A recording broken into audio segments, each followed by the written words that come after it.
Good morning, everyone. The birds are tweeting. So I've got the window wide open. It's very nice this morning. And on the weekend, not only do I do okay in a quick play, 5.5 out of 6, and the team came second, but one of my YouTube subscribers, Jonathan J.Schrantz, he got to play Nakamura in a 20 boards, quite intense simultaneous display. It was at the chess festival of Flow Valley, St. Louis. So I'm going to give the links in the description of the video, and so there's a photo there actually of Nakamura playing.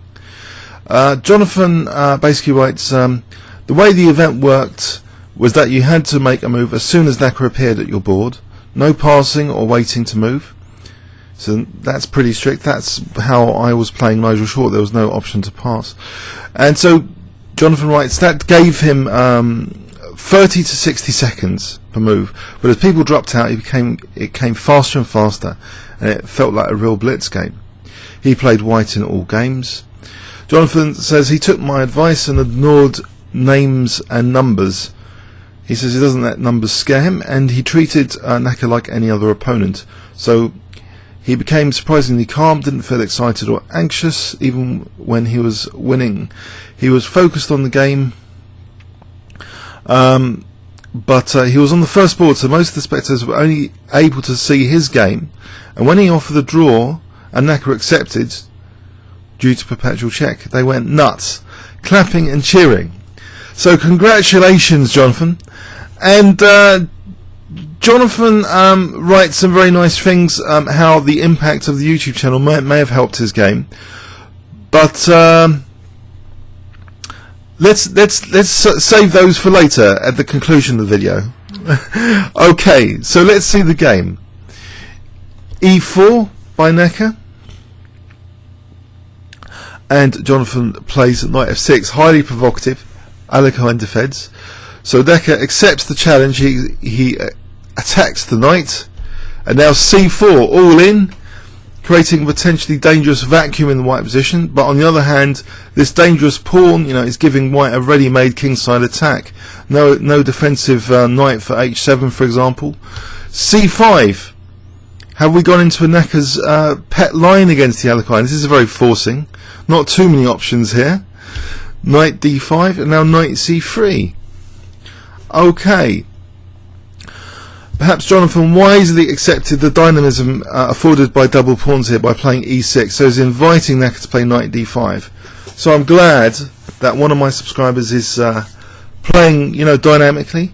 In fact, let's see now what Jonathan had written, because if there is a lot of dynamism, we should really know what Jonathan has said about the channel and the impact, so we can see the evidence of the game. We can go over the game after in overview and summary. Basically, Jonathan has said, the Kingscrusher Aka Trifon Gavril YouTube channel has been an incredible chess resource that has completely revolutionised the way I look at positions over the board. His ideas of dominating certain squares and diagonals to create, in inverted commas, trump cards has greatly influenced my understanding of the strategic elements I find facing all the time. More than anything, the way he thinks during blitz games has changed my own thought process. Before KC, I was a chess robot, rather mindlessly searching through candidate moves, but he's definitely helped me to put some words and even humour behind my thought processes, like, I need to worry about my king safety here, this would be a good positional sack, giving me a lasting advantage, and of course, this would be a cheeky move. So, it's hard to express what an incredible coach, in effect, Trifon has been to me. And I must give a huge thanks for the constant YouTube posts and the sheer number of uploads on a consistent basis. Thanks for everything. So, that is highly, one of the most flattering things. Many of you do report big rating increases, and I'm really flattered by all the feedback. And I'm hoping, that you can play dynamically and not be worried, like accepting double pawns here, because knight takes c3. Yeah, I think white's going to get a bigger grip. The pressure on the position here will be in white's favour, the d file. So this willingness to accept double pawns here is interesting. After bishop c4. though. Now the decision is made for knight takes c3, because there's an idea. Bishop takes c5. Okay, so kind of accepting Naka's gambit of that pawn. Queen g4. So, is this a dangerous idea because of g7 now? Well, the bishop retreats, so not worried about retreating moves. There's a target on e5 here, though. Okay, so bishop g5. This temporarily blocks the pawn, affording black now bishop e7. So, with this, though, now Jonathan is sacking g7 in effect. He's tempting Naka to take on g7, decentralise, losing a bit of the magic of central control in winning that material. So bishop e7, queen e7, queen takes g7.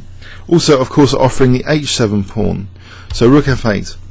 Naka ignores that pawn now, he castles queenside. But we've got two targets here.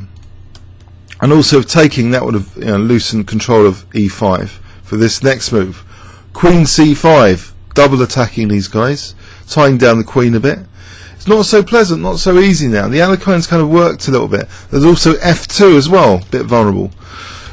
So, it looks a bit strange, black's opening play, but it was an Alekhine defence, a provocation strategy. Bishop b3, and now knight c6, logically hitting e5, but he's got to get rid of his problem piece. Knight f3, now b5, that's a radical way of doing it, and also a ready-made attack against Naka's king. So a5, very, very good. Knight g5, offering the e5 pawn. And Jonathan had the bravery to accept here. So he took, and now Naka actually took. So this is probably a relief. He's not going to get mated by Naka with the queens. It's not as likely. So knight takes e5, rook h e1. But the rooks are glaring down, aren't they? The centre files here. Is this really dangerous? Knight g4. Okay, two pawns attacked. Rook d4. But there's vulnerabilities in the black position. The rook's ready to swing to h4. Knight f6, rook h4. Now a4. So chasing the bishop from a potentially dangerous diagonal. But also now this fawn pawn a3. Now Naka is exchanging off more now with knight takes h7. So knight takes, rook takes, and now bishop b7. The bishop problem's been solved. So there's no fundamental piece problems now with black's position. His rook has been extended in scope quite naturally from a5, a4, a3. Wonderful stuff, Jonathan. g4. And now taking on b2, bit of structural damage. Pawn islands. King takes b2, bishop d5. Why not attack the a pawn now? Get rid of the bishops. King e7. Lovely move. Connecting rooks. Forwards rook h8 now, immediately. After g5, rook h8. Get the rooks off. The ending's not so bad. It's nice for black, this ending. Simplified. We're outside of complete danger zones now of being mated by Naka tactically or something. So e5, sealing against f4, very nice move. Rook h5, blockade. King a3, now c5, stopping the king invading, stopping the entry points. b4 check. Now Naka plays here king a4. Now the king is a bit in a dangerous spot here, as we're going to about to see. d6 after king b5, king d7, and there's a slight problem now with this king d7, stopping white king c6, but the king can be subject to harassment now. So king b6, rook h8,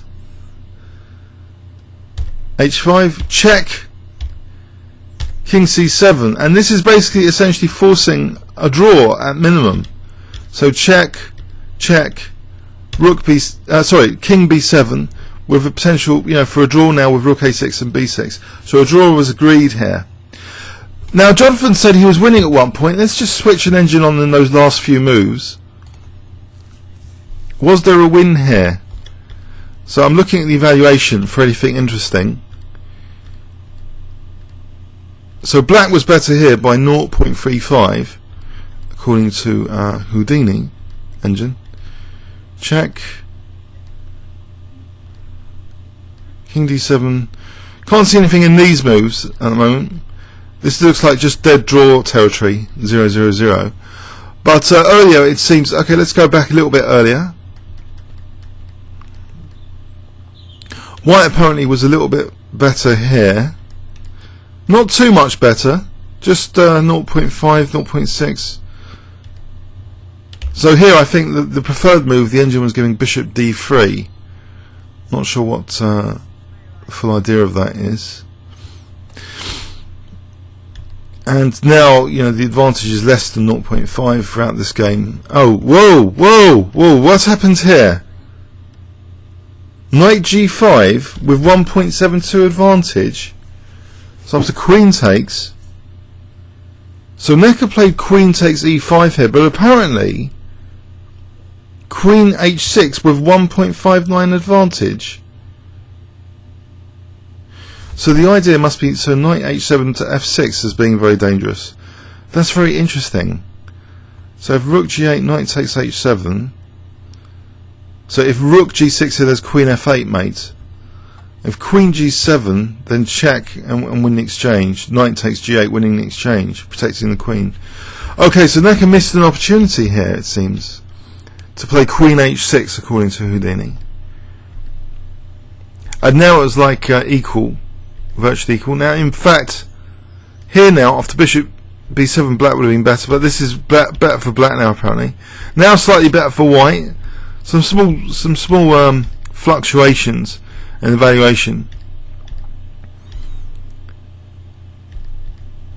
Maybe it was in this ending, you know, black's better. Maybe rook h3 here, just to stop h4 altogether. Would have been, it's a minus 0.54 advantage for black with rook h3. So this h4 gave white a bit of space, allowing h4. So having to set up the blockade instead on there. If this blockade set up on h3, then the kings can't enter via these squares either. Maybe this king can go for a walk. Okay, so rook h3, okay. It was a fast Simul. Against, you know, number 7 in the world anyway. So Necker's round rank 7 in the world. So anyway, now it is equal. So that was just the technical analysis of the game. So I'm actually really kind of flattered and